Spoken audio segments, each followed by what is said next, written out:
Good morning, everyone, and welcome back to another episode of Sugar Mama's Fireplay.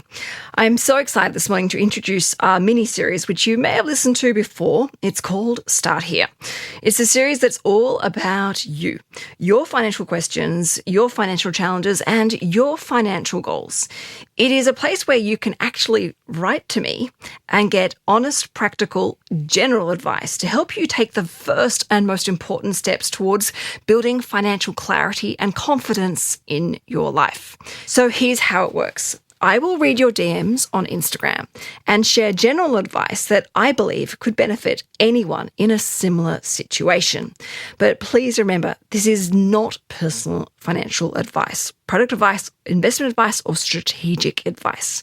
It's meant to inspire, empower, and educate you so that you can think critically and take important action today. So for specific guidance, of course, I recommend you always work with a licensed financial planner. But Start Here is a great place to help get you going.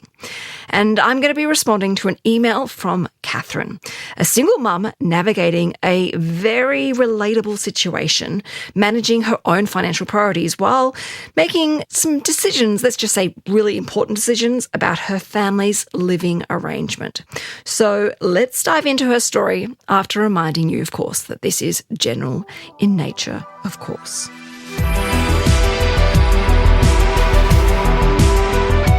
So here is the message I received on Instagram from Catherine. Hi, Canna. I need your help. I am a 45-year-old single mum. I've been single for 7 years now. I bought a townhouse post-divorce, but my kids are much bigger, and the world has changed a lot.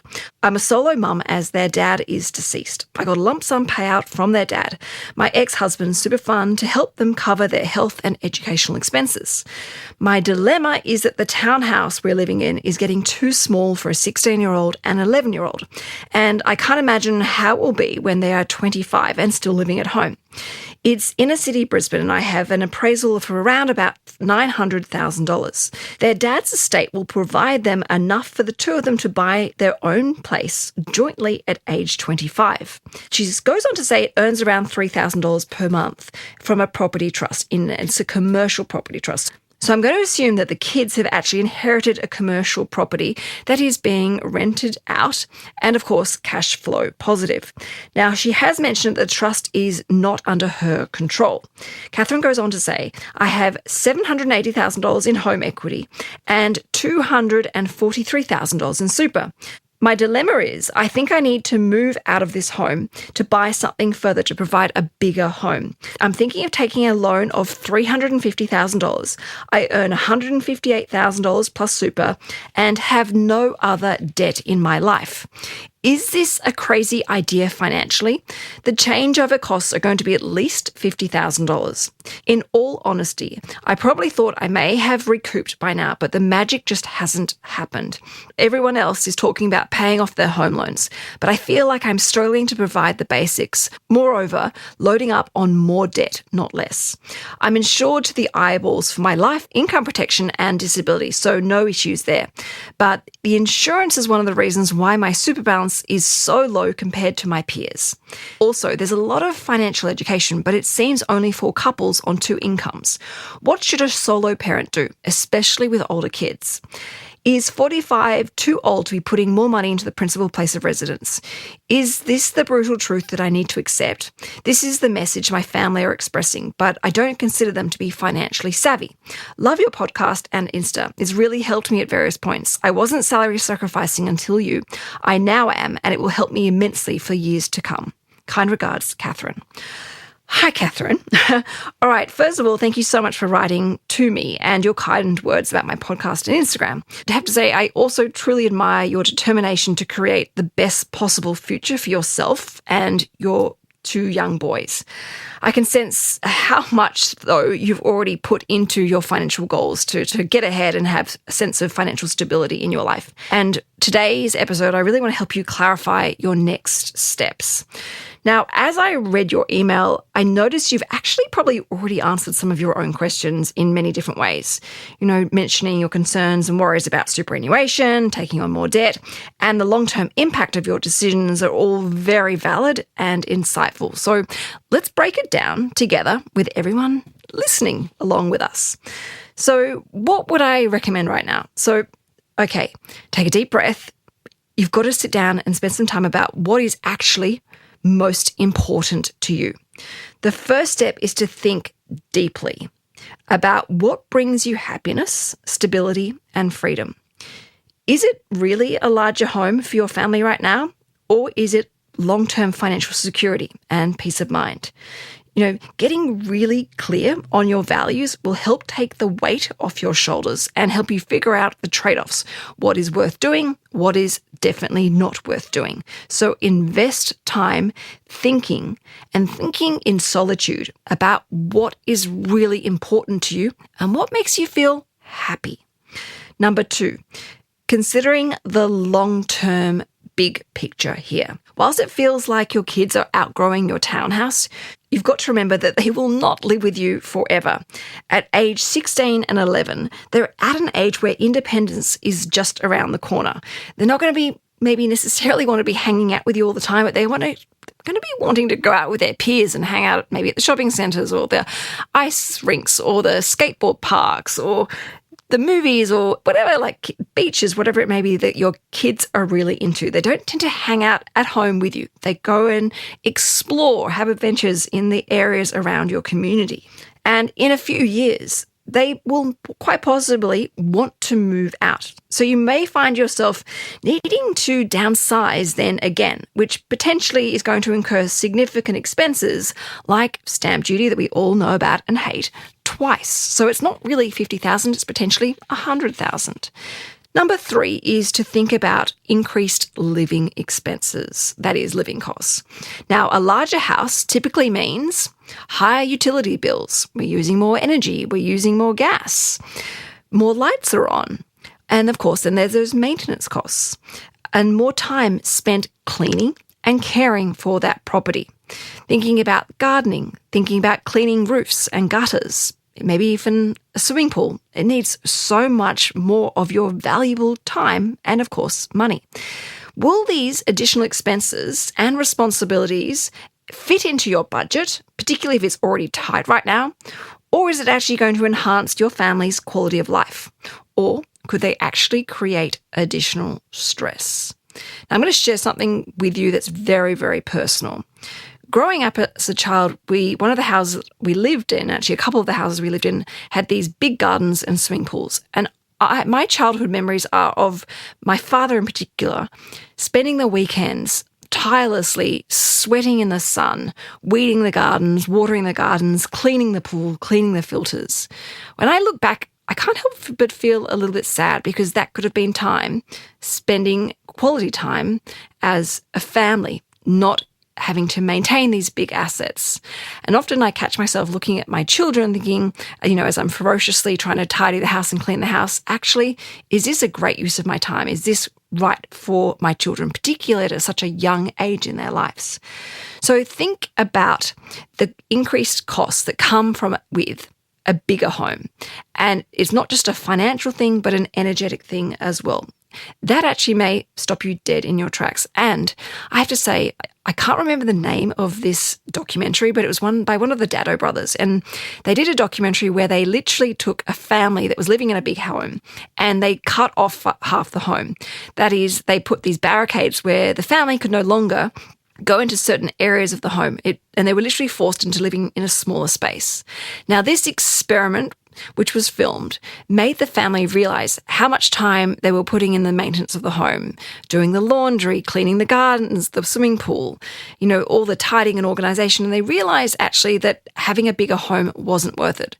And that by sectioning off the house, it allowed them to free up their time so they could spend time together as a family. It was a huge awakening. If anyone's seen this documentary, can you please send me a DM and let me know what it's called so I can share the details with everyone else? Another brilliant documentary documentary to watch as well, if this sounds of interest to you, is obviously The Minimalists, where they talk about this in more detail. And they talk about obviously the consumerism that also comes with having a bigger home. You need to buy more beds. You need to buy more furniture. You want to redesign your whole entire space again. So it's not just the stamp duty and legals that we're talking about here. It's actually so many more hidden and upcoming expenses that come from this big shift, all for space that we probably don't use. And again, if I think about myself in this, and I share this to help you work out the right decision for you, we moved to a bigger home about 2.5 years ago, and my kids are still sleeping in our beds, and we use half the space of the home. So I don't actually prescribe to the need of having necessarily a bigger home. All right, enough about me. Back to you, Catherine. All right, number 4, it's the obvious one, and that is the risk of taking on a new mortgage at age 45. Taking on a new mortgage of $350,000 with a 30-year term, because that's what most banks will just automatically put you on, means that you could still have a mortgage in your 70s. Now, this could limit your ability to save for retirement, but also to actually be investing, that is, building other forms and sources of passive income. And of course, your ability to actually contribute maybe more to your superannuation. I know you've mentioned salary sacrificing, but you may have to potentially put that on hold or reduce that if you take on a new mortgage. So it is definitely worth asking yourself if this added financial strain actually aligns with your long-term financial goals. Again, which is why you invest time thinking about what's important to you. Number 5. All right, families thrive on connection, not square footage. It's, as I mentioned, it's so easy to think more space equals a better home life. But families are built on love. They're built on connection. They're built on presence. A smaller space can be just as wonderful, especially if it allows you to focus on those important, the important quality time together, rather than worrying about the finances, sitting there with your children maybe at dinner, but not being completely present, daydreaming, or actually ruminating about the stress and pressure of the new mortgage and how you're going to actually pay this off and how you're going to be able to retire comfortably and, of course, with longevity and financial independence. If this is going to be a distraction, a stress, a weight, a burden in your life, it is time to maybe think about parking this and work with what you've already got, which sounds like a pretty healthy financial situation to me, to be honest. Number 6, reviewing your insurance cover. All right, so you have mentioned in your DM to me that your super is lower than your peers because of your insurance premiums. All right, quickly before I launch into this, please never compare yourself to your peers. Only ever compare yourself against what you need and what you want. Because if you compare yourself against your peers, your results are only going to be subject to how successful they are. And you don't actually really know about the full picture of your peers' financial situation. So please don't ever, and not just Catherine, but everyone listening, stop comparing yourself against others. It is fraught with danger and also really toxic to your own mental health. Instead, think about what you need and what you want and build up an asset base, whether it be investing or super, to match that. But coming back to the insurance premiums, okay, this is a very common challenge. It's a bit of a catch-22. You need the insurances, but it's also holding you back in that you need the insurances to help create that financial stability if things go wrong, but at the same time, it's obviously eroding your wealth. And, insurance premiums have gone up significantly over the last couple of years. But think of it this way.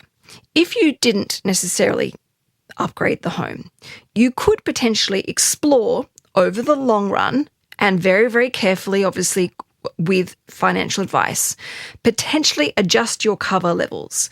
So, for example, you said you are insured to your eyeballs.